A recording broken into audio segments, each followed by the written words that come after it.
You wake up tomorrow, and everything is gone. No alarm. No job to get to. No boss expecting you at 9. No mortgage, no rent, no bills, no credit score, no commute, no performance review, no quarterly targets, no email inbox with 43 unread messages, no obligations of any kind beyond the basic reality of keeping yourself alive. Just you, the people around you, and an entire day with no predetermined structure whatsoever. Most people, when they seriously imagine this, feel two things almost simultaneously. First, a wave of something that feels like relief, like a pressure releasing that they've been so used to carrying they stop noticing it. Within about 30 seconds, something that feels uncomfortably close to panic. Because if there's no job, no schedule, no structure, no boss telling you what to do and when to do it, the question that arrives almost immediately is the most quietly terrifying question in modern human psychology. What do I actually do with myself? Here's what makes that question so fascinating. For the overwhelming majority of human existence, roughly 95% of the time our species has been on this planet, every single human being who ever lived woke up to exactly this situation every single morning. No jobs, no bosses, no economic system telling them where to be and what to produce, no clock, no salary, no external structure of any kind beyond the rhythms of daylight, seasons, and the social dynamics of the group they lived with. And the question of what they actually did with that time, what a typical day actually looked like for a hunter-gatherer human 50,000 years ago, has been answered by modern anthropological research in a way that shatters almost every assumption most people carry about what life before civilization actually meant. Stay with me. Because what researchers have found is not what you've been told, and some of it will make you question things about your own life that you have probably never thought to question before. The first assumption almost everyone makes about hunter-gatherer daily life is the one that gets demolished most completely by actual research. The assumption is that it was relentlessly hard, that ancient humans spent essentially every waking hour in desperate pursuit of enough food to survive, barely clinging to existence, exhausted, hungry, and preoccupied with the basic struggle to stay alive. This picture is so deeply embedded in how modern people think about prehistoric life that it almost never gets examined directly. It's just assumed. It feels self-evident. Of course, life before supermarkets and agriculture was a constant, desperate struggle. It wasn't. The data from anthropological studies of existing and recently studied hunter-gatherer societies, the closest living approximations to the way humans lived for hundreds of thousands of years, tells a radically different story. And the researcher who first put hard numbers to this reality caused one of the most significant and enduring arguments in the entire history of anthropology when he published his findings in 1966. Marshall Sahlins, studying data gathered from multiple hunter-gatherer groups, including the Kungsan people of the Kalahari Desert in southern Africa and the Arnhem Land Aboriginal communities in Australia, arrived at a conclusion so counterintuitive that it generated decades of debate in academic circles and still makes people genuinely uncomfortable when they encounter it for the first time. Hunter-gatherers, working within environments that supported them, spent an average of somewhere between 3 and 5 hours per day on activities directly related to acquiring food. Not 8 hours, not 12, 3 to 5. The rest of the day was, by any reasonable definition, free time. Sahlins called hunter-gatherer society the original affluent society. Not affluent in the sense of material abundance, of owning many things, because hunter-gatherers owned almost nothing by necessity. Affluent in the sense that their needs were met, their time was their own, and the gap between what they needed and what was available to them was, in functional terms, small. The Kongsan were studied during a period when they were living in the Kalahari, not exactly the most resource-rich environment on Earth. And even there, even in a semi-arid environment that most modern people would find deeply inhospitable, the actual food acquisition work of daily life consumed a fraction of the time that a modern person spends at a job. Now here's the part where I need you to stop and let this actually land, because the implications run much deeper than the surface fact. If ancient humans were genuinely not spending most of their day struggling to survive, if they had several hours of genuinely unstructured time every day, the question shifts dramatically. It's no longer, how did they survive? It's, what did they actually do? And the answer to that question, assembled from ethnographic research, archaeological evidence, and the physical traces that ancient humans left behind in caves and campsites and burial sites across every continent, reveals a picture of daily life that is at once completely alien to modern experience and, at a deeper level, almost heartbreakingly familiar. They talked, constantly, extensively, in ways that went far beyond the practical exchange of information needed for survival. Anthropologists studying the daily verbal behavior of contemporary hunter-gatherer groups have found that conversation is the dominant activity across the waking hours of the day. Not conversation about where the game is or which plants are edible, though that happens too, but conversation about other people, about relationships, about what this person did and what that person said, and what it might mean, and what should be done about it. The same conversation that happens in offices and cafes and family kitchens around the world every day. Robin Dunbar, the British anthropologist whose work on social group size and the evolution of language is some of the most cited in the field, found that approximately 65% of human conversation time in modern social settings is devoted to social topics, meaning information about people rather than about the physical world. His research suggests this was not a modern development but a fundamental feature of human communication that evolved specifically because managing complex social relationships is cognitively expensive and requires enormous amounts of ongoing information processing. We gossip in the broadest sense of tracking social information about the people around us because we evolved to gossip. It was and remains one of the primary cognitive tasks of being a human in a social group. So a significant portion of the ancient human day was spent doing exactly what people do when they have unstructured time together now. Talking about everything, about nothing, about each other, in a pattern so consistent across cultures and time periods that it appears to be less a cultural practice and more a biological imperative of the human social brain. But conversation was nowhere near the only thing filling those hours, and this is where the evidence starts doing something genuinely unexpected. Because the physical traces that ancient humans left behind in the archaeological record reveal a rich, complex, varied texture to daily life that completely dismantles any remaining picture of grim, survival-focused drudgery. Music is older than farming. This is not a metaphor or a poetic claim. It is a literal archaeological fact. The oldest confirmed musical instruments in the human record are bone flutes, carved from vulture and cave bear bones, found at sites in Germany and dating to approximately 40,000 years ago. These are not simple noisemakers. They are precisely constructed instruments with multiple finger holes, capable of playing a genuine range of notes. They required skill to make and skill to play. The people who made and played them were not doing so for survival value. They were making music because music was something their daily lives included as a matter of course, in the same way that it is still one of the most universal human behaviors across every culture on Earth. 40,000 years of music making before anyone had planted a single crop. The implications of that timeline for what daily life actually contained are significant. Art appears in the record even earlier, and in a form that stops most people cold when they actually think about it carefully.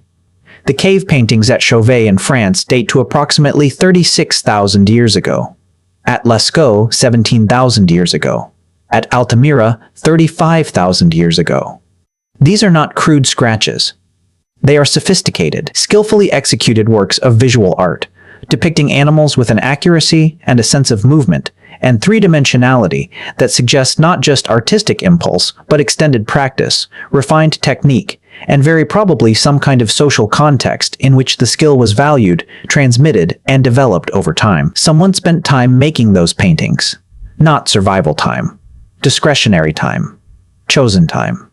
And the fact that cave painting sites have been found across Europe, Africa, Southeast Asia, and Australia, spanning tens of thousands of years and enormous cultural diversity, makes it clear that this was not an anomaly in one culture. Visual art making was a feature of human daily life long before civilization, long before writing, long before any of the structures we associate with cultural sophistication.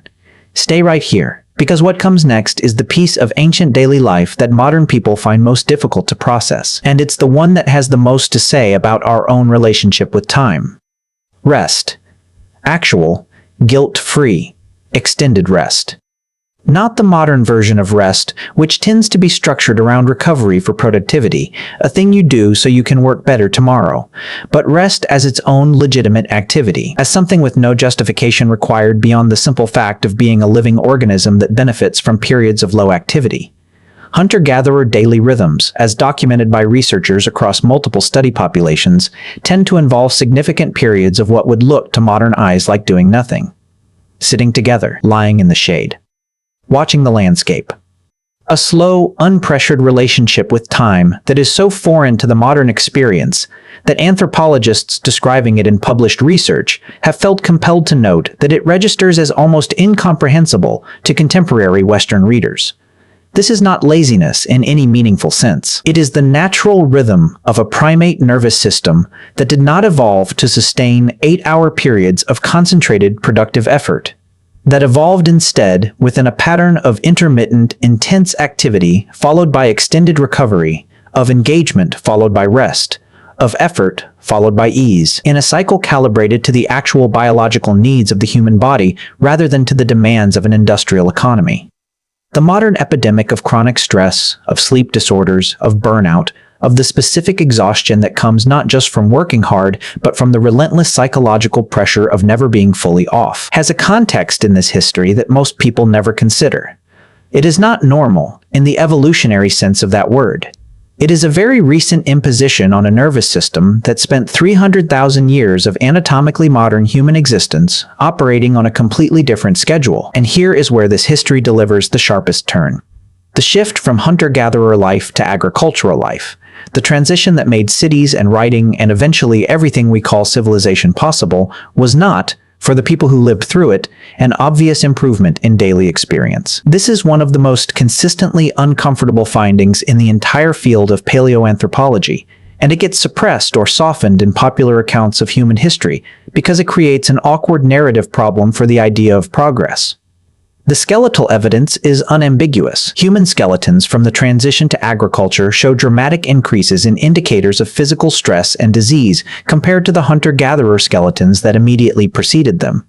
Early agricultural populations show higher rates of bone lesions associated with nutritional deficiency, higher rates of dental cavities, shorter average height indicating chronic nutritional stress during development, and evidence of skeletal damage patterns consistent with repetitive hard physical labor that simply doesn't appear in hunter-gatherer skeletal populations at the same sites. The diet of early agricultural populations, heavily concentrated on one or two staple crops, was in many respects less nutritionally varied and less adequate than the diverse diet of hunter-gatherers who drew on a wide range of plant and animal sources.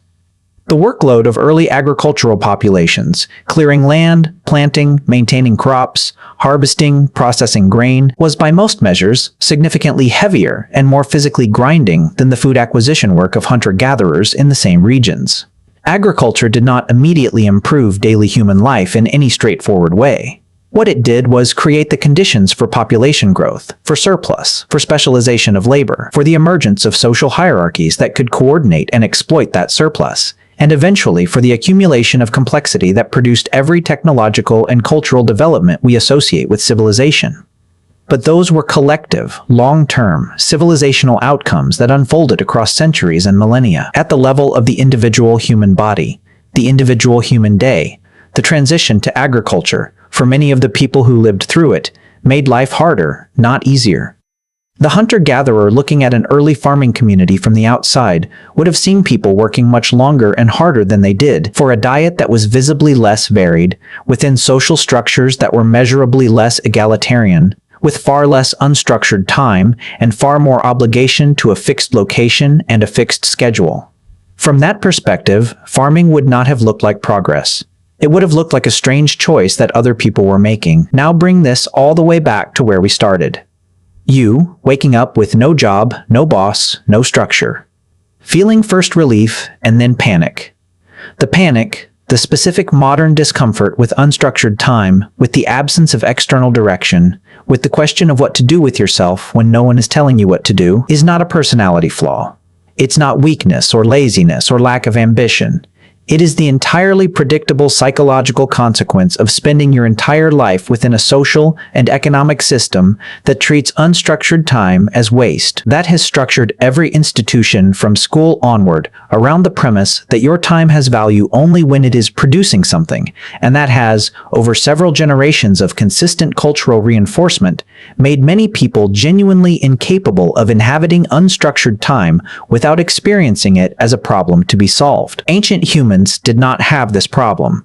Not because they were simpler, not because they were less psychologically complex, but because they lived within a relationship to time and activity that was organized around entirely different principles. Time was not money. Rest was not laziness. Conversation was not distraction. Music was not entertainment scheduled around productivity. Art was not a hobby fitted into evenings and weekends. These things were daily life itself, threaded through the waking hours without apology, without schedule, without the constant low-level anxiety of time being used incorrectly. They talked. They rested. They made music and art. They played, because play is documented across hunter-gatherer societies as a significant feature of adult daily life, not just children's life. They maintained the dense web of social relationships that the human brain evolved to navigate, and that most modern people maintain in drastically attenuated form. They observed the world around them with an attention and a depth of knowledge about their specific environment that most modern people will never come close to matching for any environment they inhabit. And then, at some point in the late afternoon or early evening, they ate. Together. And they talked some more, and the fire burned down, and they slept, and woke up and did it again. This is not a fantasy. This is the reconstructed reality of most of human existence, assembled from decades of anthropological research, from skeletal evidence, from ethnographic study, from the physical traces left in caves and campsites across every continent our species has ever touched. It is what normal looked like for 300,000 years. It is what your nervous system was calibrated for before anyone invented the concept of a workday. The question of what ancient humans did all day does not have a complicated answer. They did what humans do when the system isn't telling them not to. They were alive, together, in the only way that actually matches what the human animal is. And the fact that recovering even a small fraction of that relationship with time and rest and unstructured human contact now requires deliberate effort, conscious resistance to the pull of an economic system that has redefined those things as problems may be the quietest and most significant commentary on modern life that history has to offer.